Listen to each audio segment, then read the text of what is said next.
안녕하세요. 경기도에 살고 있는 30대 후반 여자입니다. 결혼 생활은 마치 사랑과 전쟁을 찍는 것 같았어요. 그런데 이혼을 하려고 알아보니 이건 또 전혀 다른 장르더라고요. 굳이 따지자면 범죄와의 전쟁 정도가 어울릴까요? 어쩌다가 생각지도 못했던 사건, 사고가 제 인생에 끼어들게 되었는지 지금 다시 생각해도 꿈을 꾼 듯 믿기지가 않네요. 이제는 과거를 훌훌 털어버리고 새로운 출발을 하고자 사연 열차에 글을 쓰고 있고요. 그러면 어떤 결혼 생활을 하고 어떻게 이혼까지 하게 되었는지 이야기 한번 들어보실래요? 보통 가정에서 태어나 평범하게 살아온 지극히 평범한 사람이었어요. 그러다가 남편을 만나게 되었고 2년간의 길지도 짧지도 않은 연애 후 결혼했죠. 연애 시절부터 형님의 이야기를 많이 듣곤 했었는데 남편의 말로는 능력자라고 하더라고요. 우리 형수님 정말 대단한 사람이야. 집도 잘 사는데 머리도 엄청나게 똑똑해서 투자했다 하면 대박이 나더라니까. 정말? 그렇게 말할 정도야? 그래. 우리 엄마도 이번에 형수님이랑 같이 투자해서 꽤 벌었다고 하던데 그것뿐이야? 저번에 우리 엄마 갑자기 쓰러졌을 때도 형수님 친정에서 돈을 해줘서 무사히 수술까지 했었거든. 하여튼 여러모로 고마운 사람이야. 시댁에선 형님에게 받은 도움이 많아서인지 형님을 위하는 마음이 남달라 보였고 남편이 칭찬하는 만큼 좋은 사람일 거라 생각했어요. 하지만 막상 결혼을 하고 나니 시모와 형님이 아니라기보다는 시모가 2명 있다는 느낌을 지울 수가 없더라고요. 단순히 시모가 형님을 예뻐한다는 수준이 아니었거든요. 시댁은 마치 형님의 뜻대로 흘러가는 형님의 왕국과도 같다는 생각이 자꾸만 들었죠. 형님이 된장찌개를 먹고 싶다는 말 한마디면 기껏 다 차린 저녁 밥상이 다시 차려지는 것은 물론이었고 형님이 조금이라도 인상을 쓰는 날엔 시모가 형님 눈치를 살피기 바빴어요. 거기에다 더한 건 시모의 생일 때였는데 한식을 사랑하는 시모가 형님의 뜻에 따라 스파게티와 리조또를 먹기도 했죠. 어머님, 이번 생신 땐 한식 말고 양식으로 모실까 싶은데 어떠세요? 제가 자주 가는 가게가 있는데 오랜만에 거기 음식을 먹고 싶어서요. 응? 양식이라면 스파게티 이런 거 말하는 거니? 꼭 스파게티만 있는 건 아니고 다른 것도 있긴 해요. 스테이크도 있고 샐러드도 있고요. 밥 종류 드시고 싶으면 볶음밥 같은 것도 있으니까 그리로 예약할게요. 그래. 그렇게 하자꾸나. 역시 우리 어머님. 뭐든 다 들어주셔서 감사해요. 어머님 최고예요. 아니다. 우리 맏며느리야말로 최고의 며느리지. 늘 고맙게 생각하고 있어. 고맙다고 최고라던 말과는 달리 시모는 자신의 생일날 제대로 먹지도 못하고 맛있게 먹는 형님의 얼굴만 구경만 하다 돌아가게 되었죠. 어른들이 먹기엔 느끼한 음식들만 시켜댄 형님 덕분이었어요. 이런 기이한 광경에 너무나도 놀랍고 당황스러웠는데 정작 시댁 식구들은 태연하더라고요. 단 한 사람, 시모만 빼고 말이죠. 상황이 상황인지라 형님의 비위를 맞추는 듯 했지만요. 아무래도 시모의 입장에서는 며느리의 비위를 맞춘다는 것이 화가 쌓이기 마련인 상황이잖아요. 문제는 거기서부터 시작되었어요. 그리고 그렇게 시모의 마음속에 차곡차곡 쌓이던 화들은 저를 향하기 시작했죠. 처음엔 그저 시댁의 막내라 그런 것이겠거니 하면서 제일 어린 내가 일 좀 더 하자라는 생각으로 지냈어요. 그런데 시모의 짜증과 핀잔이 점점 도를 지나치더라고요. 그러다 보니 사람인지라 감정이 상하기 시작하더라고요. 무엇보다도 일을 조금 더 하는 것이 아닌 거의 모든 일을 혼자 하고 있더군요. 서러움과 분노가 폭발하기 직전이었죠. 여보, 나 진짜 당신 집에 가면 너무 힘들어. 왜? 누가 뭐라고 그래? 당신도 눈이 있고 생각이 있으면 알 거 아니야. 시댁에 가면 일은 일대로 나 혼자 다 하고 어머님한테 혼나는 것도 나만 혼나고. 그게 뭐야. 내가 무슨 어머님 감정 쓰레기통도 아니고 형님한테 당한 걸 그대로 나한테 다 풀잖아. 남편은 제가 시댁에서 어떤 취급을 당하고 있는지 전혀 모른다는 듯 순진무구한 얼굴을 하고선 시모의 대변인 역할을 하기 시작하더군요. 그런 남편의 모습에 더욱 화가 났고요. 에이, 그건 아니다. 우리 형수님이 엄마한테 무슨 짓을 한다고. 엄마가 당신한테 화풀이를 하겠어? 그냥 엄마는 당신한테 하나라도 더 알려주고 싶어서 이런저런 조언을 하다 보니까 그게 당신한텐 잔소리로 느껴졌겠지. 당신은 그렇게 생각하는지 몰라도 나는 전혀 그렇게 생각 안 해.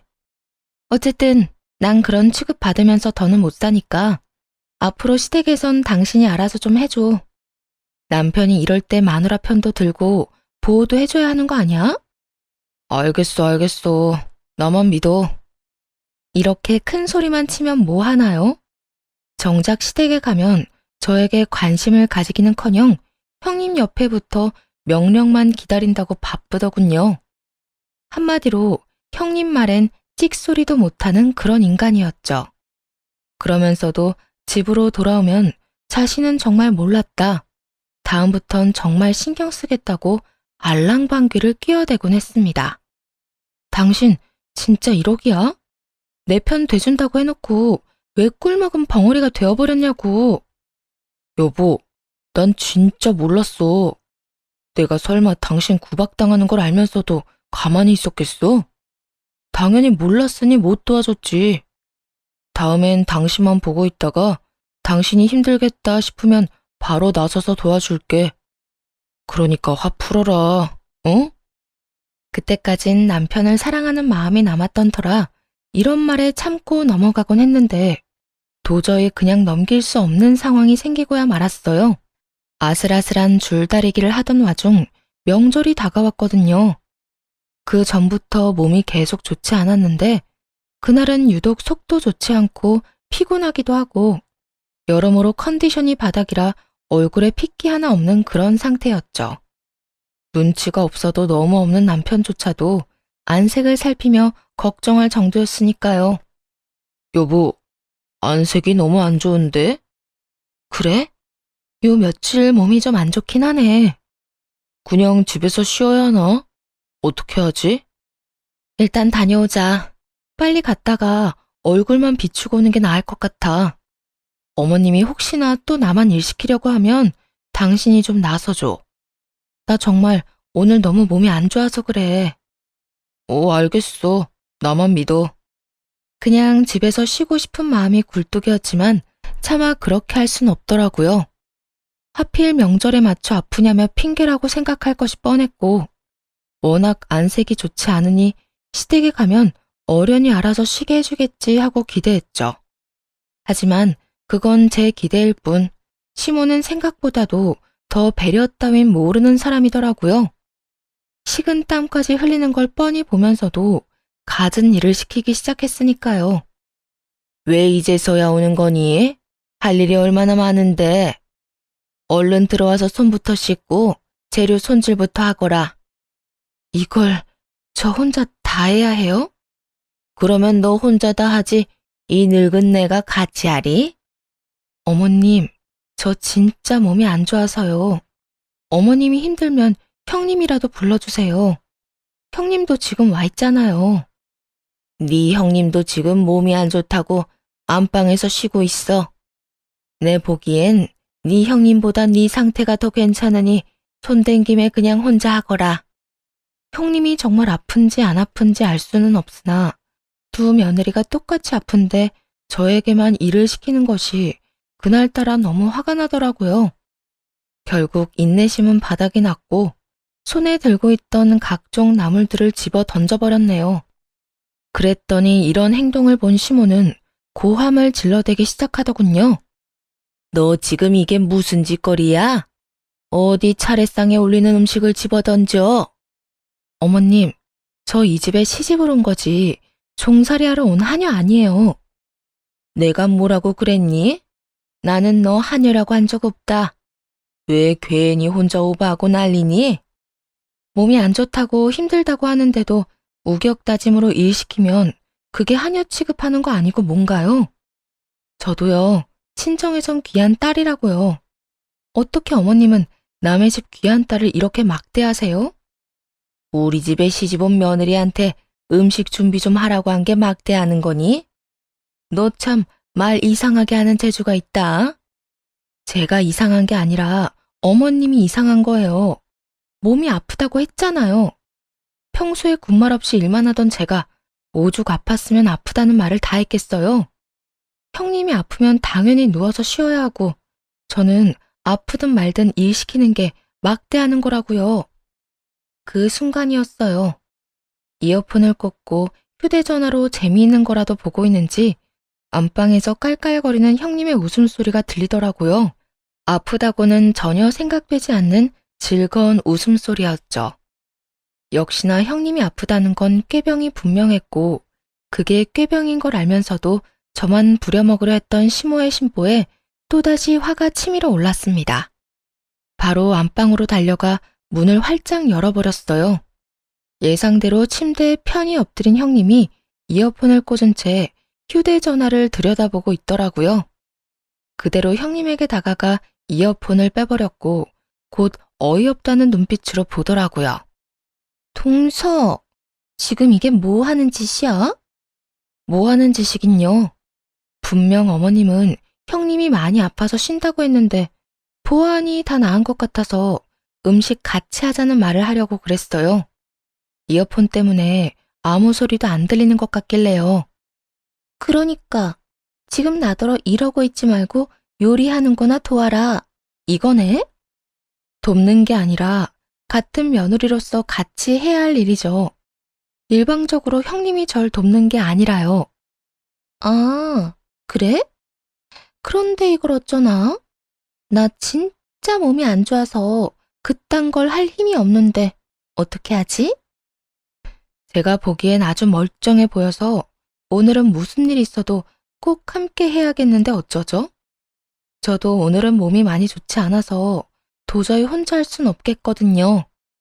지지 않고 맞서자 형님은 인상을 찌푸리더니 시모를 향해 도움을 요청하더군요. 어머님, 가만 계실 거예요? 이거 완전 하극상 아닌가요? 어머님이 나서주셔야 할 것 같은데요. 그래. 너 지금 뭐 하는 짓이야? 네 형님이 지금 몸이 좋지 않다고 하지 않니? 괜한 고집 그만 부리고 얼른 나와서 재료 손질부터 하거라. 얼른! 시모는 형님의 명령에 따르는 듯 오로지 저에게만 고함을 치며 화를 내더라고요. 형님은 머리카락을 매만지며 웃고 있었는데 정말이지 그 순간에는 인내심이 한계에 다다른 느낌이었죠. 그 자리에서 곧장 형님의 소목을 잡아 끌어 주방까지 데리고 왔고 그러자 형님은 끌려오는 내내 고함을 지르더라고요. 그리곤 주방 한가운데에 형님을 내팽개쳐버리곤 시모를 향해 이렇게 말했어요. 어머님 말대로 형님이 참 많이 아프긴 한가 보네요. 이런 상황에 저렇게 헛소리를 하는 걸 보니 말이에요. 보아하니 저처럼 몸이 아픈 건 아닌 것 같고 정신이 많이 아픈 것 같은데요? 지금부터라도 일 좀 시키세요. 몸이 힘들어야 정신이 번쩍 들지 않겠어요? 한껏 비꼬아 말하자 시모는 아무 말도 하지 않고 그저 분위기만 살피더라고요. 보통 시댁이라면 당장 형님에게 불호령이 떨어지고도 남을 상황이지만 보통 시댁과는 거리가 멀었거든요. 어떻게 해서든 저에게만 일을 시키려는 궁리뿐이었으니까요. 어떻게 하면 저한테 일을 떠맡길까 궁리 중인 것 같은데 저 일 안 해요, 이제. 더는 여기에 오지도 않을 거니까 다신 저한테 오라가라 하지도 마세요. 뭐야? 이것이 오냐오냐 해줬더니 시어미한테 못하는 말이 없구나. 어머님, 입은 삐뚤어졌어도 말은 바로 하셔야죠. 어머님이 언제 저한테 오냐오냐 해줬다고 그러세요? 어머님이 오냐오냐 해준 사람은 제가 아니라 어머님 침대에 누워서 깔깔거리고 있던 형님이고요. 저한텐 자빌은 다 시켜대면서 구박만 하셨죠. 그 덕에 구말 없이 내내 하던 제가 폭발해서 지금 이러고 있는 거고요. 그러니까 더 험한 꼴 보고 싶지 않으면 이래라 저래라 하지 마세요. 아시겠어요? 그리고는 그대로 시댁을 벗어나 친정으로 가버렸어요. 시모도 시모였지만 옆에서 아무것도 모른다는 표정으로 시모에게 부탁을 가장한 명령질을 하던 형님 때문에 화가 나더라고요. 물론 얄밉기도 했고요. 화를 내느라 큰 에너지를 써서 그런지 그렇지 않아도 좋지 않던 몸이 더욱 아파오기 시작했어요. 남편은 여전히 시댁에서 돌아오지 않았고 하는 수 없이 친정 부모님과 함께 병원에 갔네요. 병원에 갔더니 임신이라고 하더라고요. 임신 초기이니 조심 또 조심해야 한다고 하는데 기쁘기는커녕 화가 났어요. 임신한 줄도 모르고 시댁에서 종처럼 일하고 있던 저 자신에게요. 그리곤 앞으로 무슨 일이 있어도 스스로와 아이만큼은 지켜야겠다고 다짐했네요. 그날 저녁 친정 부모님께 임신 소식을 전해들은 남편이 친정으로 왔고 화가 많이 난 상태의 부모님은 남편을 앉혀놓고 다짐을 받아내시더라고요. 정서방, 도대체 우리 애가 가서 얼마나 고생을 했으면 애 몸이 이 모양이 이 꼴인 거야? 그리고 자네는 얘가 이렇게 몸이 안 좋다고 하는데 병원도 안 데리고 가고 자네 집에 데리고 가서 일을 시킨다는 게 말이나 된다고 생각하나? 우리가 두 사람 행복하게 잘 살라고 결혼 허락했지 소처럼 부려먹으라고 결혼시킨 줄 알아? 부부 사이의 일은 부부끼리 알아서 해결하라고 입버릇처럼 말씀하시던 아빠도 이날은 화가 많이 나셨는지 남편을 몰아세우시더라고요. 자기 자식 귀하면 남의 자식 귀한 줄도 알아야 한다면서요. 남편 역시 하나부터 열까지 틀린 말이 없다고 느낀 것인지 무릎을 꿇고 앉아 진심 어린 용서를 구하더군요. 죄송합니다. 여보, 미안해. 당신이 아프다고 했을 때 병원부터 갔어야 했는데 앞으로 내가 더 노력할게. 정말이야. 노력? 말만 노력한다 어쩐다고 하지 말고 구체적으로 말을 좀 해보게. 앞으로 내 딸에게 어떻게 할 건가 자네? 집사람이 싫다고 하면 가급적 저희 집엔 데리고 가지 않겠습니다. 저희 엄마 연락도 제가 중간에서 잘 끊어내는 것은 물론이고 집사람이 최우선이라고 생각하며 살겠습니다, 장인어른. 그러니까 노여움 좀 푸세요. 진짜 반성 많이 하고 있습니다. 어떠한 변명도 없이 용서를 구하는 남편의 태도에 아빠도 마음이 조금 풀어진 듯 하더라고요.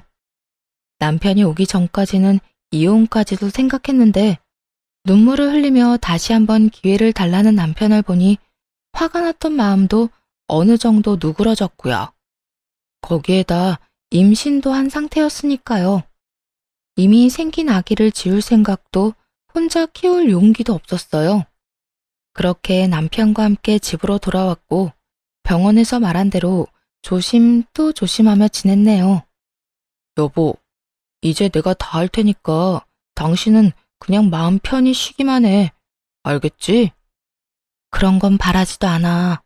제발 어머님만 만나지 않게 해줘. 이런 말까지 하고 싶진 않은데 어머님 때문에 우리 아기 잘못되면 진짜 당신하고 이혼할 거야? 알겠어, 알겠어. 내가 우리 집엔 잘 이야기할 테니까 그런 걱정은 말고 푹 쉬어. 하지만 웬걸요. 입덧이 유난히 심한 편이었고 빈혈도 심해서 아무리 조심한다고 한들 몸과 마음이 점점 힘들어져 갔어요. 다행히도 남편이 잘 보살펴 주었고 그런 남편을 다시 믿어주며 이전과는 다르게 서로 의지하며 지냈습니다. 그렇게 힘겨운 하루하루를 보내던 어느 날 남편이 출근을 하고 없었는데 시모가 연락도 없이 집으로 찾아왔더라고요. 양손 가득 식재료를 들고서 말이에요. 혹시나 하는 기대를 했던 건 사실이에요. 입덧이 심해 고생하는 며느리를 위해 몸에 좋은 음식을 해주려고 온 것은 아닐까 하는 그런 헛된 기대요.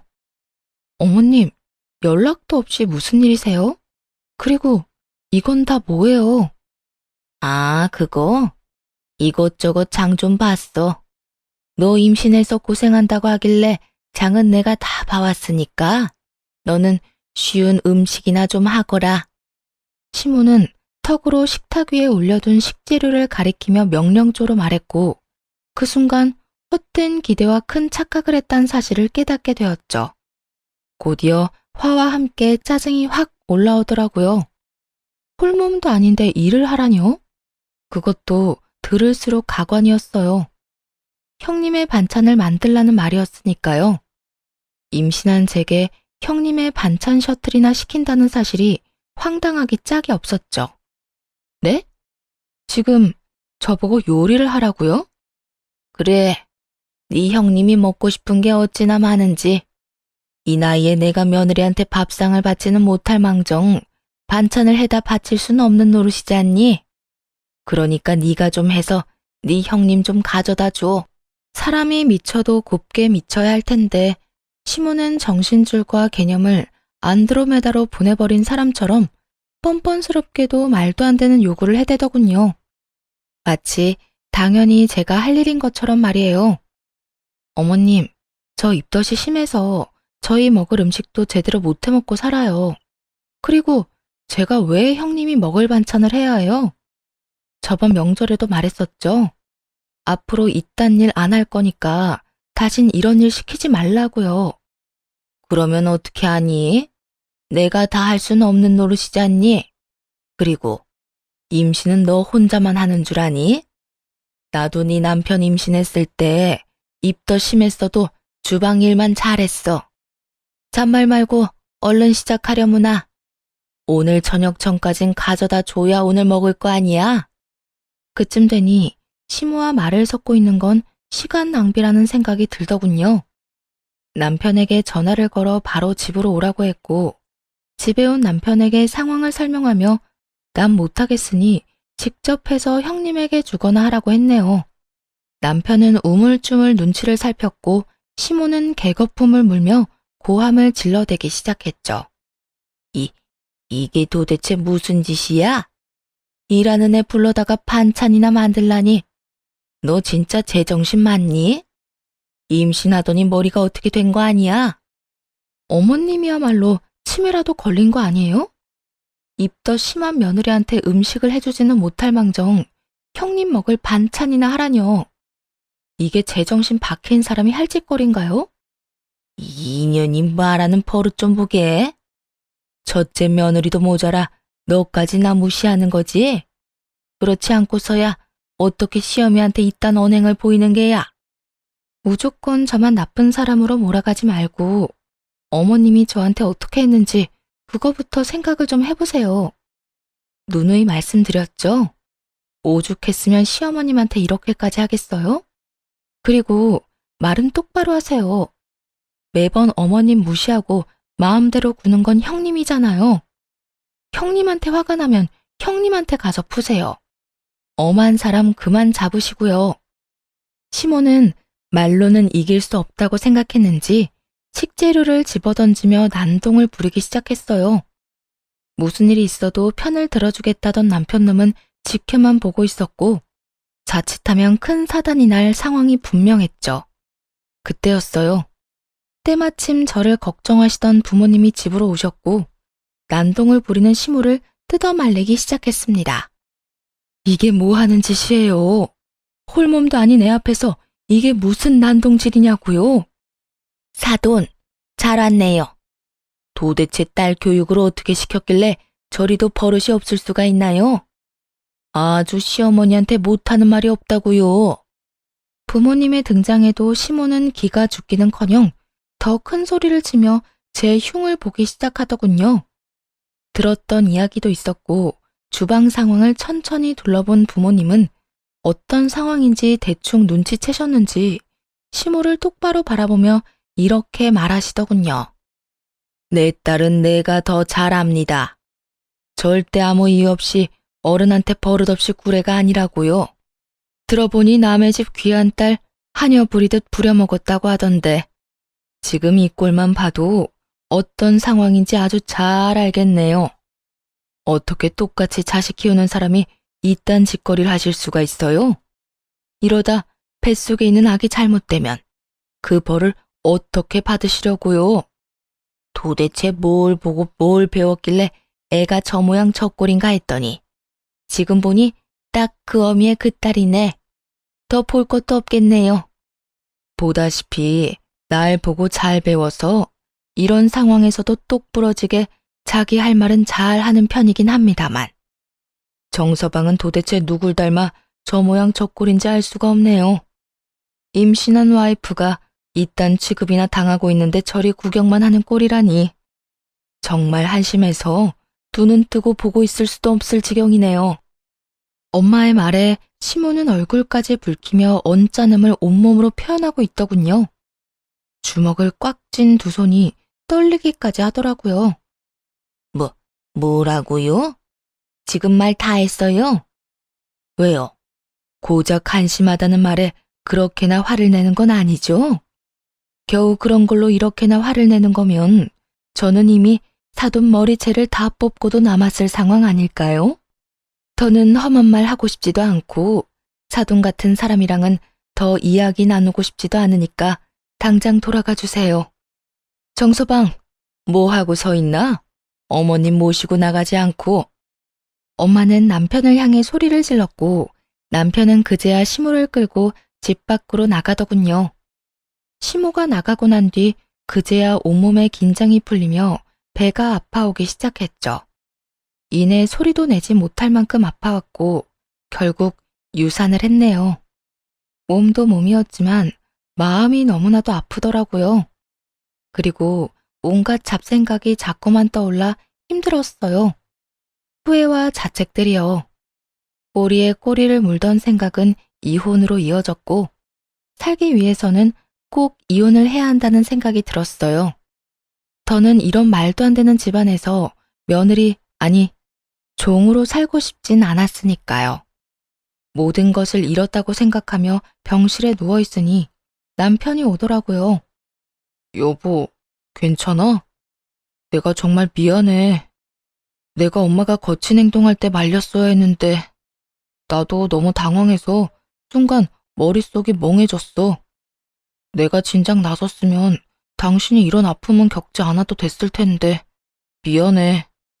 이렇게 말하며 손을 잡아오는데 확실히 마음이 떠났다는 게 체감이 되었어요. 남편이 잡은 손에서부터 온몸으로 소름이 번졌으니까요. 그래서 빠르게 남편의 손을 뿌리치고 말했어요. 아, 이제 와서 이런 말이 다 무슨 소용이야.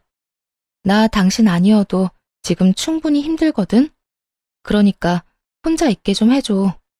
나 혼자 마음을 추스를 시간이 필요해. 알겠어. 아무래도 혼자 조용히 시간 보내고 싶기도 하겠다. 내가 생각이 짧았네. 그러면 병원에서 몸조리하면서 뭐 필요한 거 있으면 연락해줘. 새벽이라도 부르면 올 테니까. 알겠지? 알겠으니까 이만 좀 가줘. 피곤해서 좀 자야겠어. 그렇게 남편과의 거리를 두기 시작했고 이혼을 준비하기 시작했습니다. 마음을 굳게 먹고 나니 남편과 시댁 식구들 모두 더는 꼴도 보기 싫더라고요. 병문안으로 오겠다며 시댁 식구들에게 연락이 오기도 했지만 그나마 다행스럽게도 그 순간엔 남편이 제 역할을 잘해주었네요. 그래서 혼자 조용히 이혼 준비를 할 수 있었죠. 이혼을 준비하며 남편의 재산을 알아보는데 놀라운 사실이 나오더라고요. 바로 남편 돈의 흐름이었어요. 꽤 큰 금액의 돈이 형님에게 흘러들어가고 있었는데 주기만 주고 받은 것은 딱 한 번밖에 없더라고요. 그것도 준 것에 비하면 터무니없이 적은 금액으로요. 언뜻 연애하던 시절에 들었던 말이 생각났죠. 형님이 투자 감각이 남다르다고 했던 말이요. 하지만 남편까지 이렇게 큰 금액을 투자하고 있다는 사실은 처음 알았어요. 그런데 이상하게 꾸준히 투자금은 들어가는데 이자조차도 없더라고요. 여러모로 의심스러운 상황이 분명했죠. 그래서 형님의 뒷조사를 했고 결과는 정말 놀랍기 그지없었습니다. 사모님, 이 여자 정말 대단한 사기꾼인데요? 친정이 부자라는 것도 투자에 일가견이 있다는 것도 다 거짓말이에요. 부모는 어디서 뭘 하는지 알지도 못하는 상황이고 투자 명목으로 받은 돈으로 이 백화점 저 백화점 돌면서 쇼핑하는 게 다였어요. 이런 건 수법이 뻔하거든요. 일단 돈부터 투자받고 한 달 뒤엔 일부 수익금이라고 하면서 돈을 좀 주는 거죠. 한 달 만에 생각보다 더 큰 수익금이 생기니까 사람들은 혹해서 더 많은 투자를 하게 되고 그 투자금으로 또 다른 투자자들한테 수익금 챙겨주고 돌려막는 거죠. 이렇게 반복하면서 몇 달 뒤부턴 한동안은 정산이 되지 않으니 기다려 달라 이런 식으로 속여나가는 거예요. 조금만 알아보면 단박에 속았다는 걸 알 수 있을 텐데 이렇게 긴 시간 속고 살았다는 게 대단할 지경이네요. 하고 다니는 꼴 보니까 이미 투자금은 다 쓰고 없을 거예요. 요즘은 또 다른 사람들 만나고 다니면서 작업하는 것 같던데 더 큰일 터지기 전에 영 끊는 게 좋으실 겁니다. 정말 대단하지 않나요? 애초에 그렇게 자랑하던 친정은 없던 것이었고 투자 감각이 남달랐던 것이 아니라 사람을 속이는 것에 남다른 재주가 있었던 것이었죠. 흥신소 직원의 말처럼 조금만 알아봤더라면 그런 피해는 없었을 텐데요. 멍청한 시댁 식구들과 남편놈은 형님이 큰 돈을 벌게 해줄 거라 믿어 의심치 않으며 가져다 바쳤더라고요. 거기에다가 그런 여자에게 잘 보이려 절절매고 사는 것은 물론이고 저만 쥐잡듯 잡아댄 시댁 식구들이 참 한심하다는 생각이 들더군요. 일부러 이혼 준비를 위해 입원 기간을 길게 잡았고 준비가 끝나던 날 퇴원을 했어요. 그리고 퇴원하는 저를 데리러 남편이 병원으로 왔고 모든 사실을 알고 있던 부모님은 병원 앞에서 기다리고 있었죠. 남편은 오랜만에 본다며 안으려고 다가왔는데 그런 남편을 피하며 이혼을 통보했습니다. 우리 이혼하자. 갑작스러운 이혼 통보에 남편은 멍하니 서 있더라고요. 꿈이라도 꾸는 건가 하는 정신이 나간 표정이었어요. 남편이 현실을 직시할 때까지 기다렸고 이내 되묻더군요. 이혼? 지금 이혼하자고 한 거 맞아? 내가 잘못 들은 거 아니지? 응, 맞아. 우리 이혼하자. 여보, 갑자기 무슨 이혼이야? 내가 뭐 잘못한 거 있어? 아니면 내가 뭘 섭섭하게 했어? 그런 게 있으면 말해. 그게 뭐든지 내가 다 고칠 테니까. 당신한텐 갑자기구나. 난 계속 고민하다가 내린 결정인데. 뭐? 그게 무슨 소리야? 나 계속 고민했었어. 당신이랑 당신 집안이 형님은 여왕님 대접해주면서 나는 하녀 취급할 때마다 이혼 고민했었다고. 그런데 그때까진 당신을 사랑하는 마음이 크기도 했고 아기도 생겼으니 참고 더 살아보자 했던 거야. 그런데 결국 어떻게 됐어? 어머님이 우리 집에 찾아와서 난동 부리는 바람에 아기는 잃고 내가 그렇게 당하는 동안에도 당신은 가만히 있었잖아. 그건 내가 너무 당황해서 그랬다고 다 설명했었잖아. 앞으로는 정말 당신 지켜준다니까. 맹세해. 내 말 못 믿겠으면 각서라도 쓸게. 남편은 어떻게 해서든 잡아보려 애쓰더라고요. 그 모습이 제 눈엔 그저 어떻게든 순간을 모면하기 위해 갖은 애를 쓰는 추악한 짓거리로밖에 보이지 않았죠. 매번 이런 식으로 상황을 모면해왔으니 그렇게 느끼는 것도 무리는 아니었어요. 각서가 무슨 소용이야. 당신은 또다시 날 실망하게 할지 보지 않아도 뻔한데. 그리고 당신이 앞으로 목숨 걸고 아껴준다고 한들 난 당신한테 마음 떠났어. 이제 당신이란 사람이랑 마주보고 싶지도 않고 같은 곳을 보면서 함께하고 싶지도 않아. 그러니까 우리 이혼하자. 여보, 그러지 말고 제발. 남편은 바닥에 무릎까지 꿇고 빌었지만 아무 감정도 들지 않더라고요. 가볍게 꿇은 무릎 따위에 흔들리기엔 그동안 받은 상처가 너무나도 컸으니까요. 당신은 나 절대로 못 지켜. 당신이 나랑 살려면 당신 집안이랑 인연 끊어야 하는데 그렇게 못하잖아. 말로는 다 할 거라고 하고선 내 뒤로 몰래 또 만나겠지. 그렇게 만나다 보면 자연스럽게 나도 또 만나야 할 테고. 내 말이 틀려? 그건 아무리 그래도 가족끼리 어떻게 연을 끊고 살아. 그러니까 당신은 당신 가족이랑 살아. 난 내 가족이랑 살 테니까. 그러면 법원에서 보자. 끝까지 이혼 반대하면 소송할 생각이니까 그런 줄 알아. 남편은 매달리면서도 시댁 식구들과의 연은 못 끊는다고 했고, 그로써 이혼에 대한 생각은 더욱 확고해졌네요. 그 후 서둘러 이혼을 진행했어요. 꼴도 보기 싫은 인간들과 하루라도 빨리 연을 끊어버리고 싶은 것도 있긴 했지만 형님이 저질러 놓은 일로 인해 불똥이 튀는 것이 싫었기 때문이었죠. 무사히 이혼을 했고 시모와 남편에게 각각 위자료를 받았네요. 그동안 당한 것에 비해 위자료가 적다고 느꼈는데 두 사람은 그렇게 생각하지 않는 듯 하더라고요. 하긴 가진 돈은 형님에게 다 줘버렸으니 위자료 줄 돈이 없기도 했겠죠.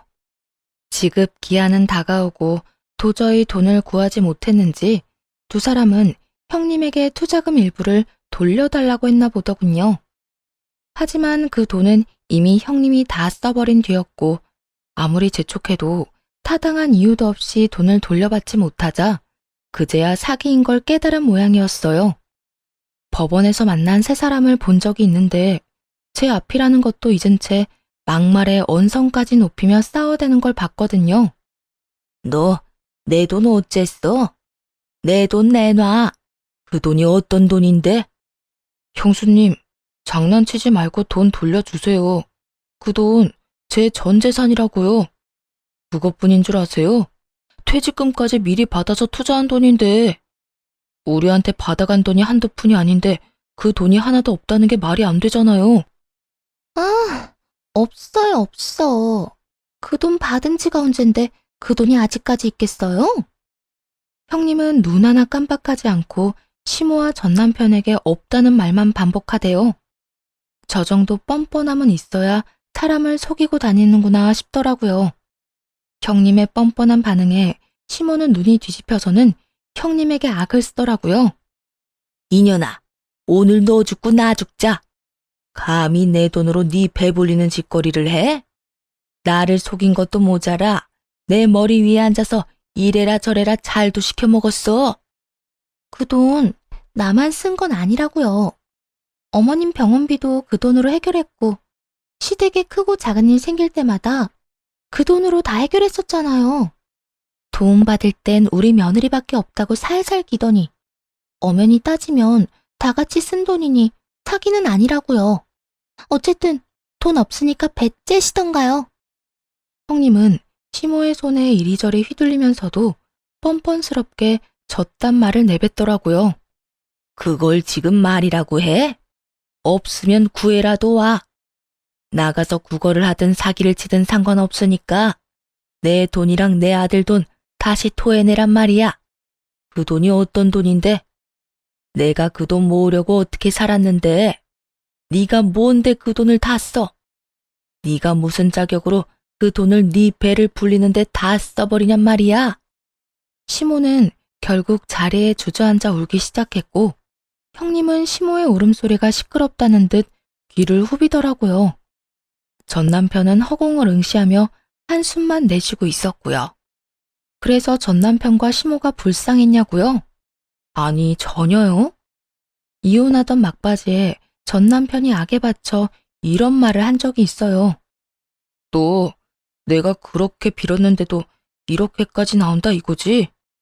사실 우리 형수님한테 큰돈 투자했는데 수익금만 나오면 완전 대박이거든? 그때 가서 후회나 하지 마라. 너 없이도 난 잘 먹고 잘 살 거다 이거야. 이렇게 큰 소리를 쳤던 전 남편인데 결국 파국을 맞은 거죠. 그 꼴을 보게 되니 불쌍하기는커녕 통쾌하게까지 하더군요. 그 후 시모와 전 남편은 위자료를 만들기 위해 집까지 팔았더군요. 아시다시피 지급 기한을 넘기면 이자가 붙잖아요? 이자율이 생각보다 높았는지 어쩔 수 없었나 보더라고요. 가진 돈은 다 투자를 했고 하나 남은 집을 팔아 위자료를 주었으니 남은 돈이 얼마 되지 않아 시모와 전 남편은 함께 단칸방을 얻어 살고 있다고 들었어요. 형님께 속은 충격으로 시모는 몸져 누워 아무것도 하지 못한다더군요. 형님의 행각을 알게 된 전 시댁 식구들이 뒤늦게 고소장을 제출하긴 했지만 말 그대로 너무나도 늦은 일이었죠. 형님은 돈이 없으니 여전히 배째라는 식이었고 돈 나올 구멍도 없어 보였고요. 결국 구속 예정이라네요. 사기당한 나머지 사람들은 거짓골을 면치 못하게 되었고요. 지긋지긋하게도 이게 끝은 아니었습니다. 그렇지 않아도 오만정이 떨어져 있는 상황인데 시모와 전 남편은 저를 어디까지 더 힘들게 하려는 건지 찾아와 애원을 했거든요. 잘못을 저지른 것들이 꼭 한다는 대사를 읊어대며 말이에요. 여보, 내가 진짜 잘못했어. 형수도 아니야. 그 여자가 그런 사람이란 걸 진작 알았다면 당신이 그렇게 고생하게 두지도 않았을 거야. 내가 진짜 미안해. 그래, 아가야. 나도 그 빌어먹을 년한테 속아서 그랬던 거란다. 그년이 너한테 일 다 시키라고 하는 바람에 잠시 미쳤었단다. 그러니 옛 일은 다 잊고 다시 새롭게 시작하면 안 되겠니?